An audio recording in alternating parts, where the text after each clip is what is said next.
אדונו בחיו בציון ומספד בירושלים.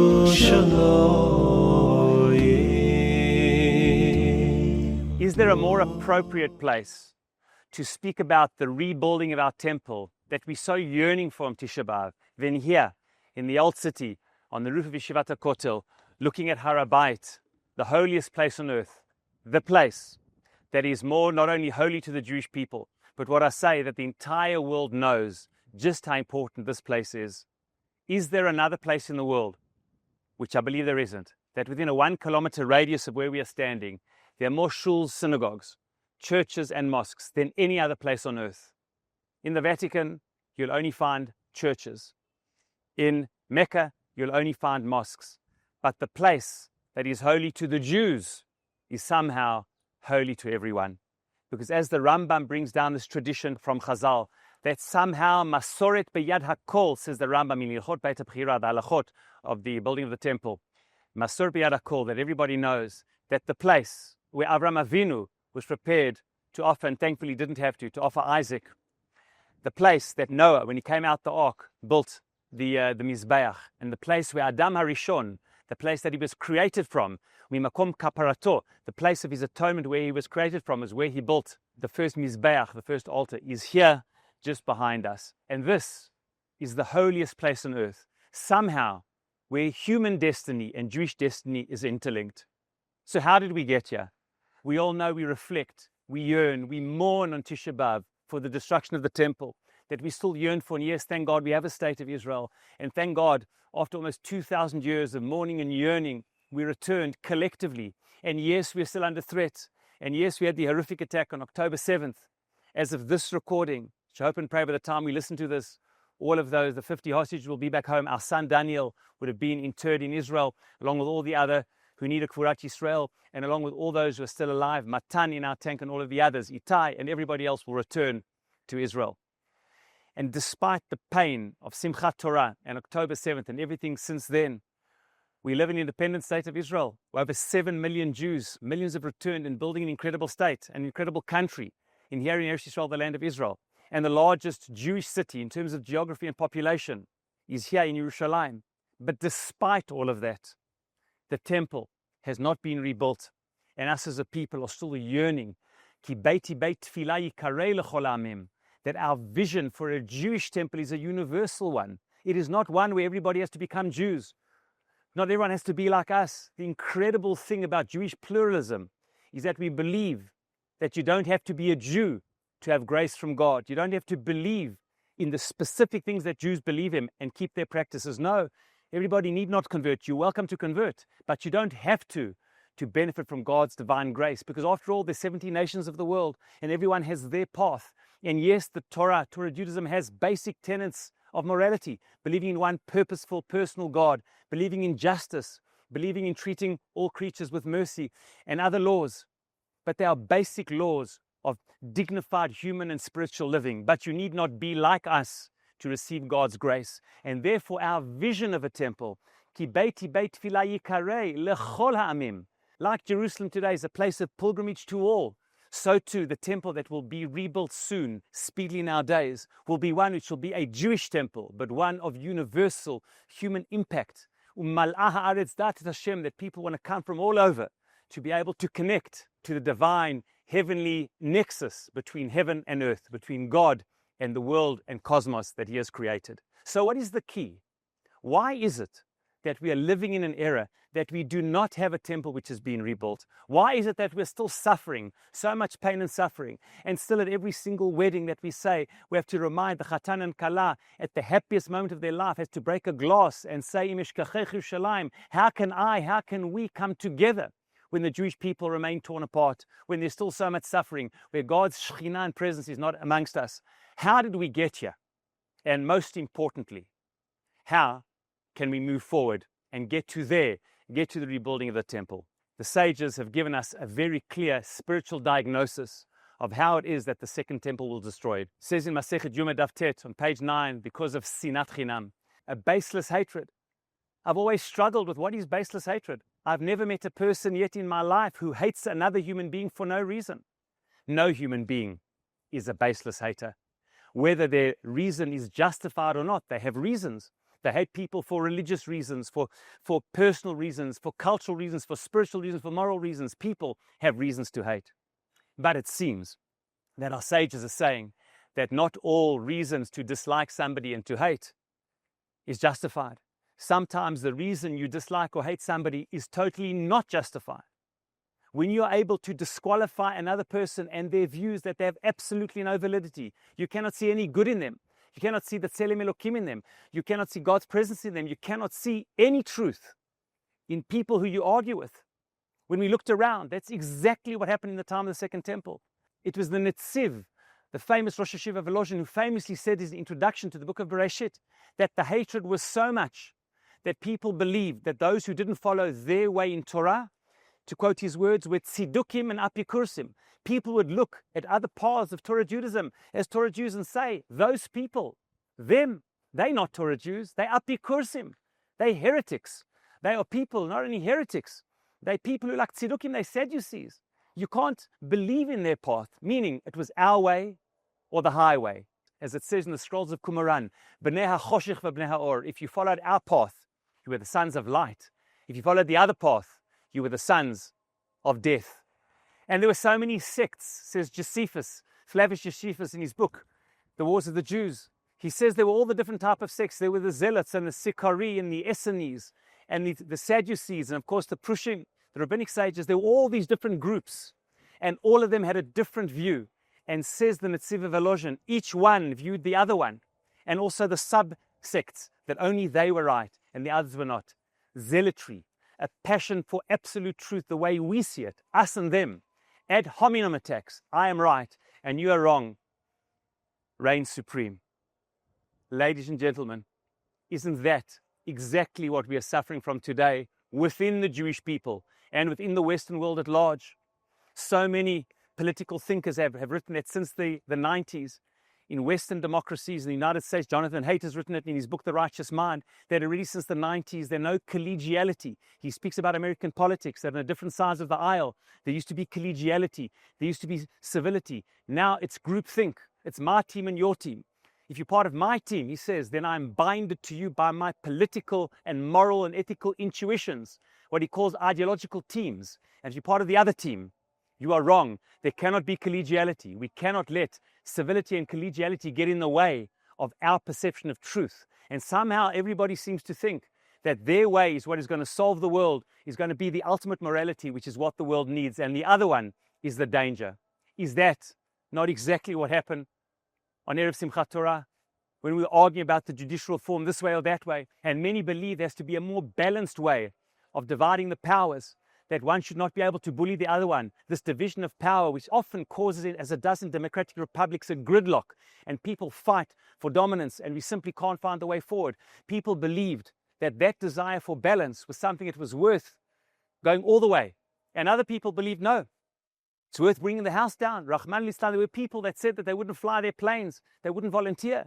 How can people say that they would threaten not to volunteer for the army, even as reservists? What is the Israeli army? It's not just the standing army. The majority of our forces should be fighting are reservists. If you threaten the people's army, then you threaten the people themselves. And people are going for broke. And we know for sure, I've heard this from elements in the Shin Bet, that Yichya Sinwar and Nasrallah knew that all too well. And part of his rationale, Yichya Sinwar Yamach Shemo, to attack, was seeing what had happened here in Israel and what was happening, the weakness that was perceived in Israeli society, that we indeed were behaving, that we were sons of light and sons of darkness, that we indeed forgot that the real sons of darkness, the ones who wanted to kill us, the ones who would not distinguish, not between this ideology and that, not between religious and secular, not between right and left, not between Jew and non-Jew, not even between Jews, Muslims and Christians, anyone part of the Zionist endeavor, anyone supporting the state of Israel, even co-religionists. 21 members of the Bedouin community were killed. We still have a soldier, Muhammad al-Atrash, a tracker, like our son as of this recording, who hasn't yet come home. And we hope by the time you're watching this, he has come home. Part of the same boat. Why? Because he dared to want to be part of the Zionist endeavor and was a tracker looking out for the security of Jewish and Israeli society that he felt so much part of. And therefore, at the heart of this spiritual diagnosis, of the neurosis, of the pathology spiritually, is something called sinat chinam. When we become so addicted to our ideological team, we are binded to them and blinded to others, says Jonathan Haidt. The problem about morality, he says, it binds and it blinds us to those who are like us, and blinds us to the good, the enlightenment in others. That is the symptom.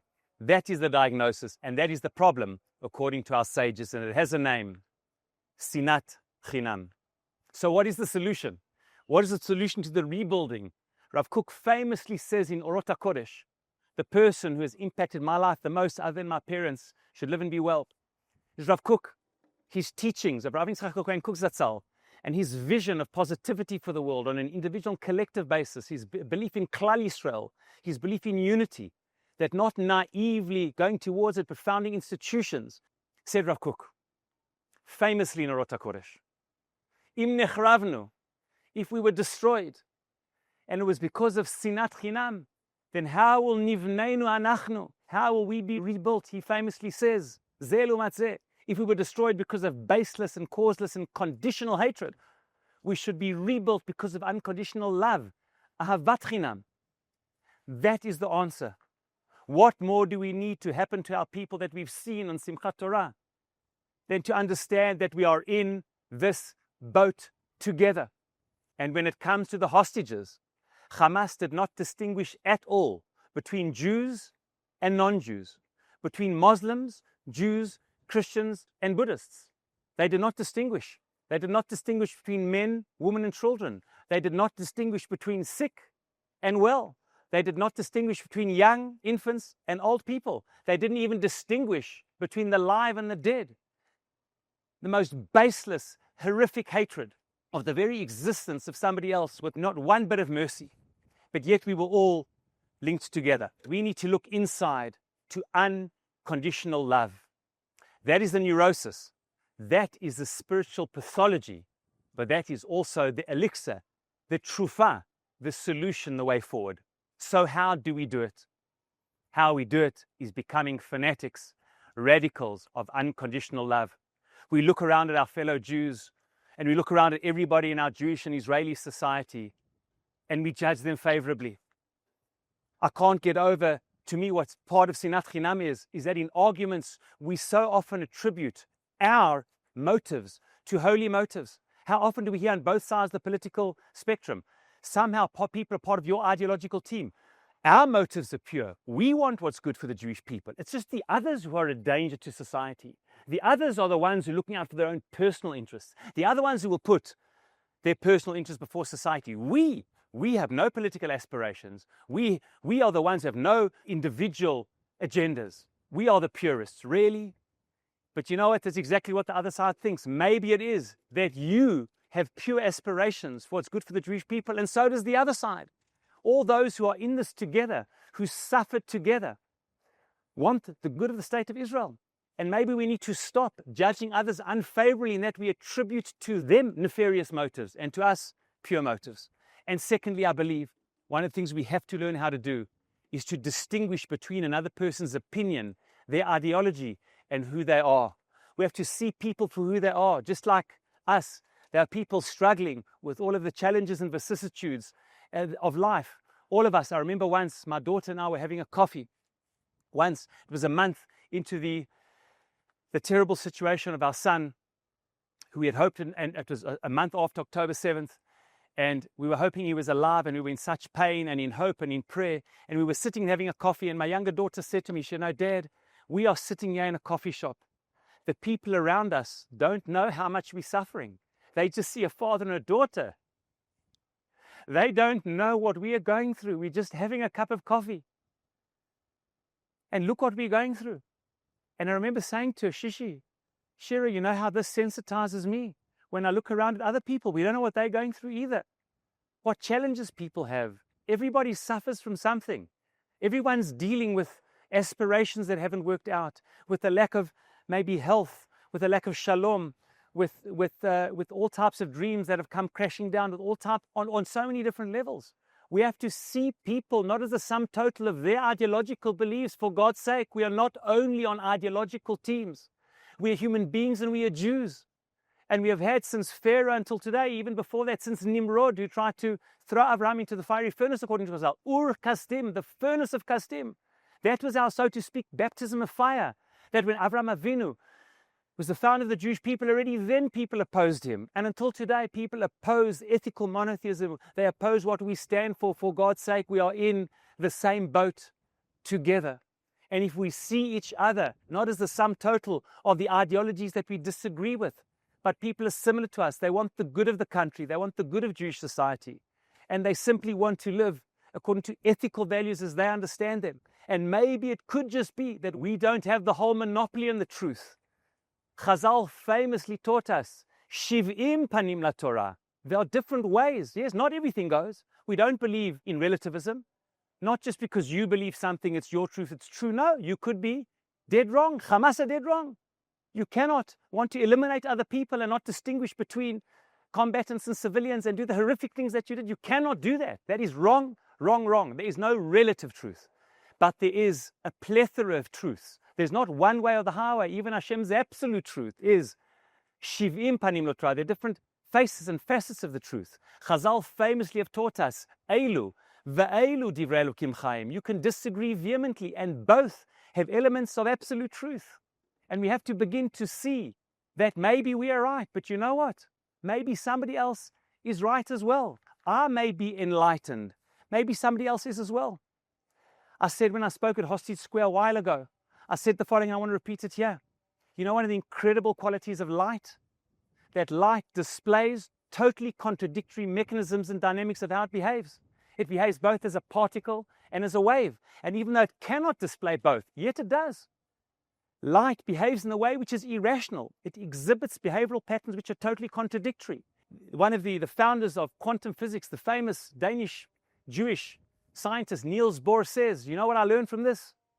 I learned that in life there are simple truths and profound truths. A simple truth is when something and the opposite cannot both be true. 1 + 1 is not 2 and 3. It is only 2 and every other answer is absurd. If only all of life worked like neat mathematical equations. But there's something, says Niels Bohr, which is called a profound truth.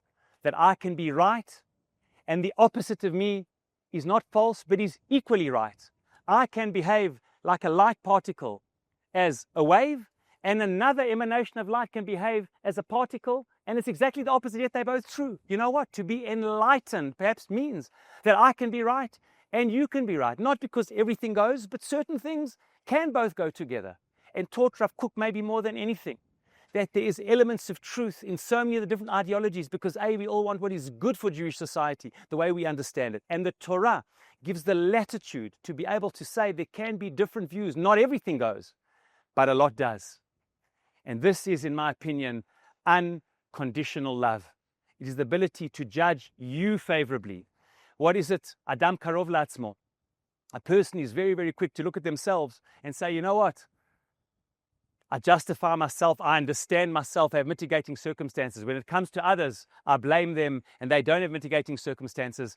And Chazal have taught us the opposite. They have said, Hevei dan et kol ha'adam l'chav zechut. Almost more than anything, the practical implementation of loving another person as ourselves, I believe, is this. Judge other people favorably. But tzedek tishpot et amitecha. Almost nothing is more central to the principle of loving another person, another Jew, more than exactly that. Judging them favorably, putting yourself in their shoes. Hevei dan et kol ha'adam. Look at them not only as the totality of their individual ideologies, but of their struggles and their intentions and who and what they are part of. And if I can judge myself that way, maybe I can judge others that way as well. And hence, I want to say in conclusion, that is what has been happening on the front lines in Israel since October 7th. Our son Daniel, Itai, Tomer, Matan, did not think for a minute. 4 boys from different ideologies and backgrounds did not hesitate for a minute to put their life on the line for their fellow Jews and fellow Israelis. our son Yonatan did not hesitate, and thousands of Israelis, citizens and civilians alike, from Yair Golan on the left wing of Israeli politics to those on the other pole, rushed down to the south and did anything and everything they could to fight the common enemy, because we all know who the common enemy is, and it is not us. It is those who wish to destroy us, who keep reminding us of that. And you know how much chesed was done in that day? The stories that you're hearing about here in this presentation. Rav Elchanan Danino is a very close friend of mine, and you're hearing about his story, about what Ori did to save people. He could have saved himself, but he didn't, with such masirut nefesh, with such, yes, ahavat chinam. Ahavat chinam. That's what he did. And so to the story of the Liebman family, Eliakim, what he did, and how he passed away in an ambulance, trying to save other Jews, going back and going back and going back. It was the Ahavat Chinam. Wow, the systems and institutions of the Israeli military and the Israeli political establishment failed on that day. Civic society, civil society, the Jewish soul, all for one and one for all, came out in full force for Jews and non-Jews alike, to save anyone and everyone on that day who are part of the state of Israel and the Zionist endeavor. That is what Ahavat Chinam is. And when we are able to unconditionally judge each other favorably, to attribute positive motives to each other, to judge a person in their totality, and to be able to distinguish between their ideological views, their ideological teams, and who they are as people, when we're able to do this, we truly live with Ahavat Chinam. And halavai, halavai, all of the anti-Semitism outside will cease when, and I believe it will, when we are able to discover internally who we are, the Ahavat Chinam which joins us, the collective fate which joins us. And when we could do that and turn fate into destiny, turn Ahavat Chinam and unconditional love for each other, it will transform like wildfire into destiny. And I believe will shape how already the world, so many look back at the Jewish people and say, what a people, the Jewish people. Look at the care they have for each other. Look how they care for civilians and citizens, despite all the lies and the propaganda, that they care more than any other people has in how they've built a military which is able to do pinpoint attacks in high-rise buildings, not to drop the building, and wherever we find ourselves, to distinguish wherever we can between combatants, murderers, terrorists, and civilians.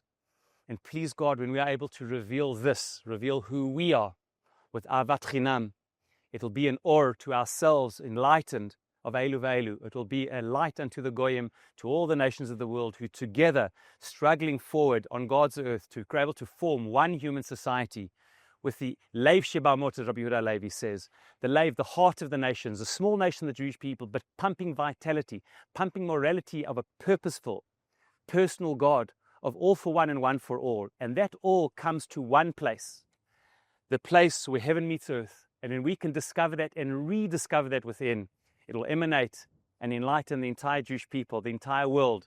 And we please God, very soon we'll have Ki Beiti Beit Tfilah Yikareh L'chol Ha'amim. The mourning and yearning will turn into a return to who we are, to live in God's world, the heavenly world, the way we wish for ourselves.